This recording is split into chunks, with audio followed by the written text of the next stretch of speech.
Saudara, kita lanjutkan perkuliahan kita tentang homiletika, khotbah topika, ya, khotbah topika. Sebelumnya kita sudah belajar tentang khotbah tekstual, ya, di mana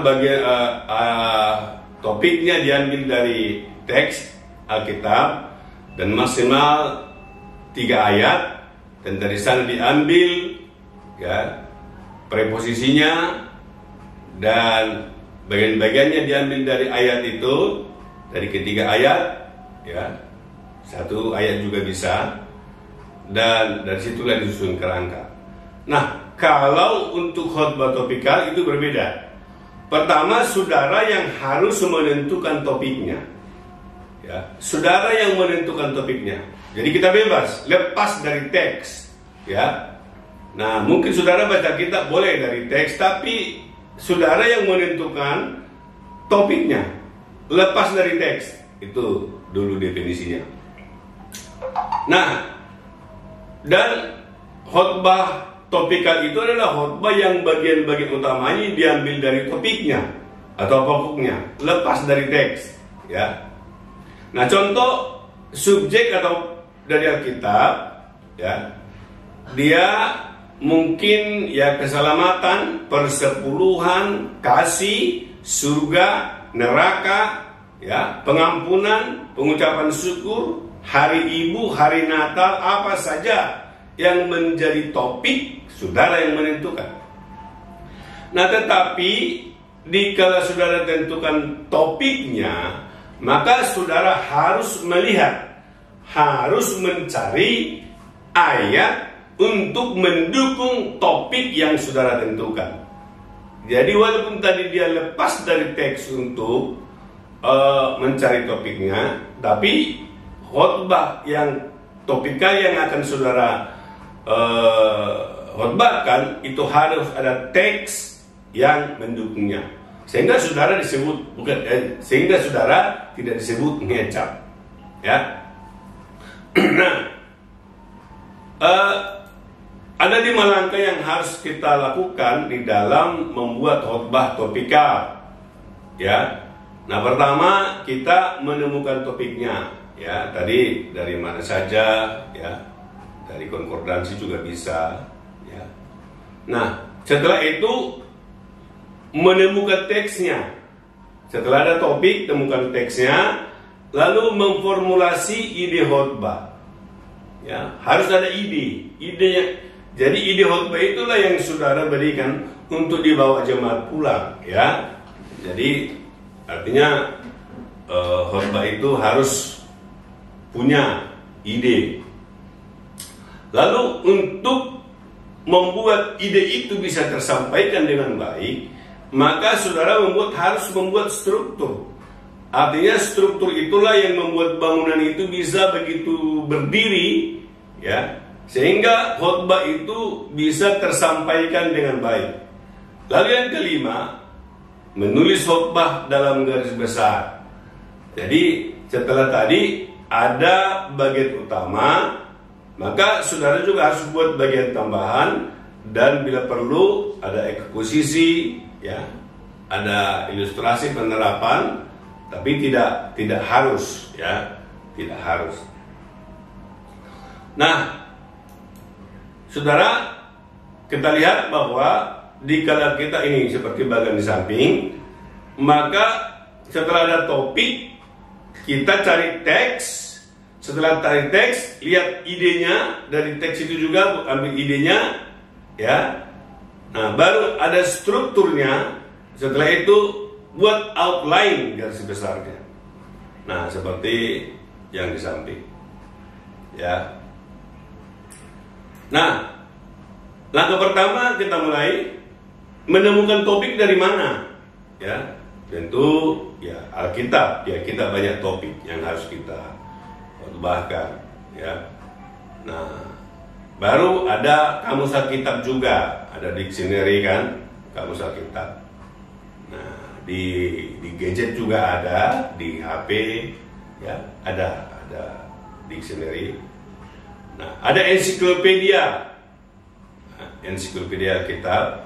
Nah, ada buku-buku tafsiran ya, buku komentar dan lain-lain. Nah, ada. Nah, berarti ya topik itu bisa kita temukan. Nah, setelah menemukan topik ya, maka langkah yang kedua ya temukan teks ya.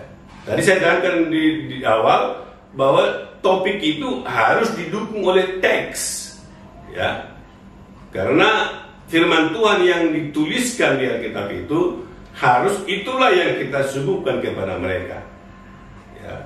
Walaupun tadi topik itu lepas dari teks, maksudnya cara saudara untuk mengambil topik itu tidak tersangkut paut dengan teks, beda dengan tekstual.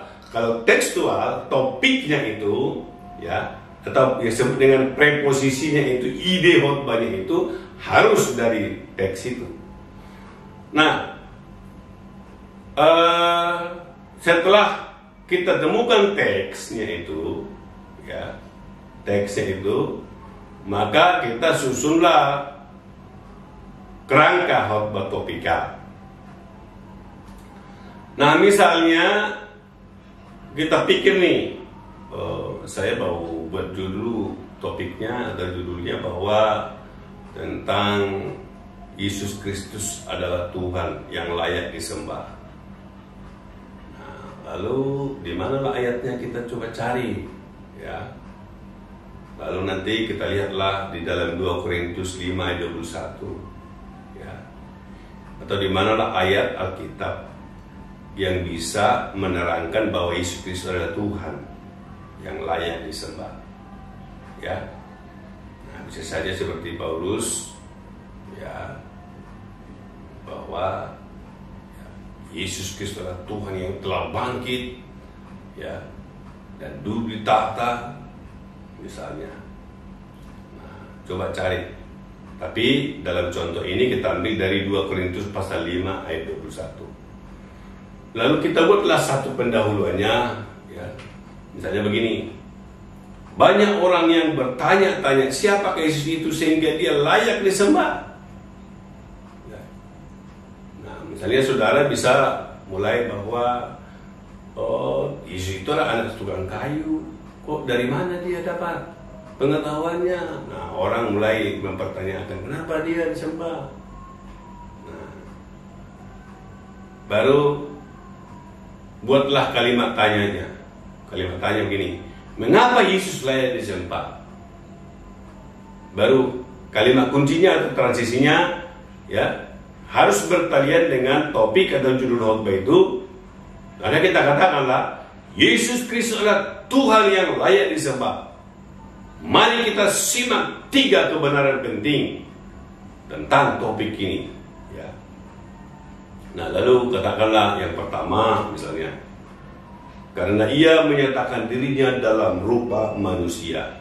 Lalu cari di mana ayatnya, gitu loh, ya, di mana ayatnya. Nah, lalu yang kedua, karena ia juru selamat umat manusia. Nah, cari ayatnya. Lalu yang pertama tadi kita lihat dari Matius pasal 1:23, bahwa ia menyatakan dirinya dalam rupa manusia. Maka bagian yang kedua tadi, garis besar tadi, karena ia juru selamat umat manusia, kita temukan di 1 Timotius 1 ayat 15. Dan yang ketiga, karena ia raja yang akan datang, ya, Wahyu 11 ayat 15. Nah, ada 3 garis besar atau outline yang menerangkan tentang khotbah Yesus Kristus adalah Tuhan yang layak disembah. Nah, apakah harus 3? Biasanya 3, ya, bagian-bagiannya. Tapi mau 1, 2, ya, saudara juga boleh pakai hanya 2. Apalagi, ya, melihat dengan waktu, ya.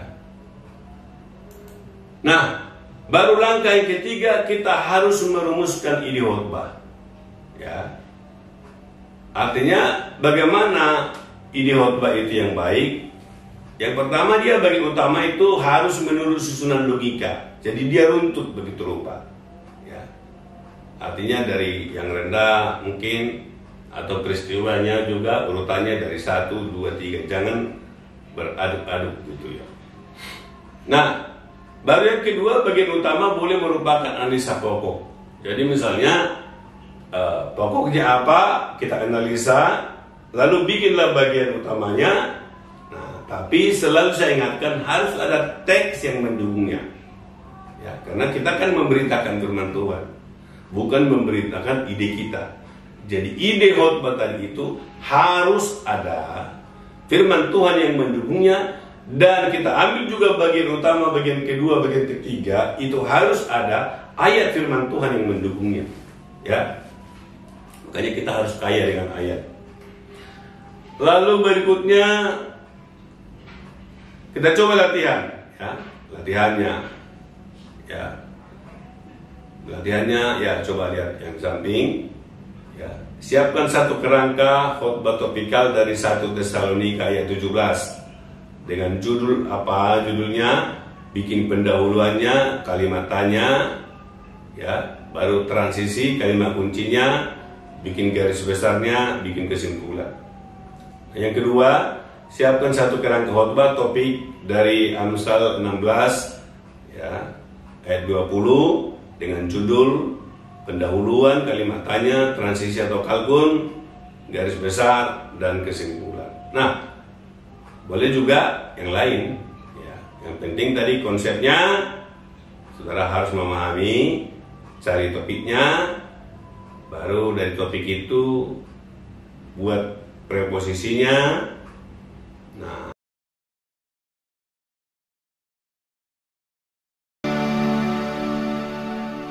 saat ku lemah, hampir tak berdaya, saat ku hancur berkeping-keping, aku diam di sisimu.